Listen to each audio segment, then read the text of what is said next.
গতি, সেবা ও ত্যাগের মূলমন্ত্রে উদ্যাপিত ফায়ার সার্ভিস ও সিভিল ডিফেন্সের প্রশিক্ষিত ভলান্টিয়ারগণ নিঃস্বার্থ সেবার মাধ্যমে কোন রকম সুবিধা না নিয়ে নিজের ইচ্ছায় পাশে থাকার আহ্বান জানিয়ে আত্মমানবতার সেবায় গুরুত্বপূর্ণ ভূমিকা রাখছেন। আপনারা জানেন, ফায়ার সার্ভিস ও সিভিল ডিফেন্স স্বরাষ্ট্র মন্ত্রণালয়ের অধীনে একটা জরুরি সেবামূলক প্রতিষ্ঠান। অগ্নি দুর্ঘটনা সহ প্রাকৃতিক এবং মানব সৃষ্ট সকল দুর্যোগ মোকাবেলায় এই প্রতিষ্ঠানের কর্মীগণ দিন রাত 24 ঘন্টায় মানব সেবায় নিয়োজিত। গতি, সেবা ও ত্যাগের মূলমন্ত্রে উদ্যাপিত এই বাহিনীর সদস্যদের সেবামূলক কর্মতৎপরতার জন্য মানুষের নিকট তারা দুঃসময়ের বন্ধু হিসাবে স্বীকৃত। ফায়ার সার্ভিস ও সিভিল ডিফেন্সের প্রশিক্ষিত ভলান্টিয়ারগণ নিঃস্বার্থ সেবার মাধ্যমে জনগণের বন্ধু হিসাবে আত্মপ্রকাশ করতে সমর্থ হয়েছে।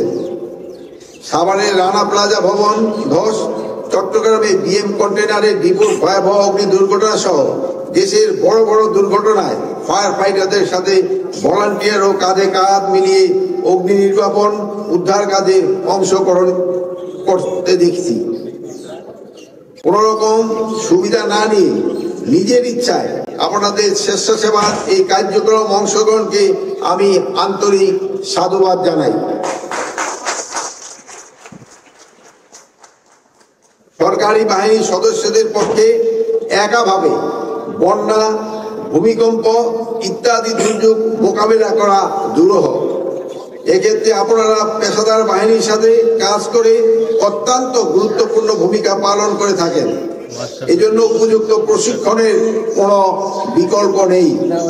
বিশেষ করে ভূমিকম্পের ন্যায় ভয়াবহ দুর্যোগ মোকাবেলায় সকল স্তরের স্বেচ্ছাসেবক ও তাদের প্রয়োজনীয় প্রস্তুতি, প্রশিক্ষণ এবং অত্যন্ত গুরুত্বপূর্ণ।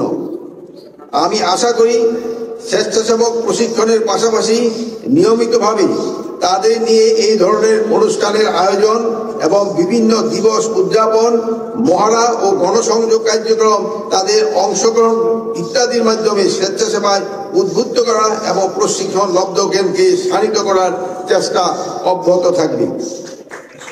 আমি তাদের সকলকে দেশ ও জাতির প্রয়োজনে বর্তমানের ন্যায় ভবিষ্যতেও সেবাধর্মী প্রতিষ্ঠান ফায়ার সার্ভিস, সিভিল ডিফেন্সের পাশে থাকার আহ্বান জানিয়ে আমার বক্তব্য শেষ করছি। আপনারা সকলেই ভালো থাকেন। সকলকে ধন্যবাদ। আল্লাহ হাফিজ।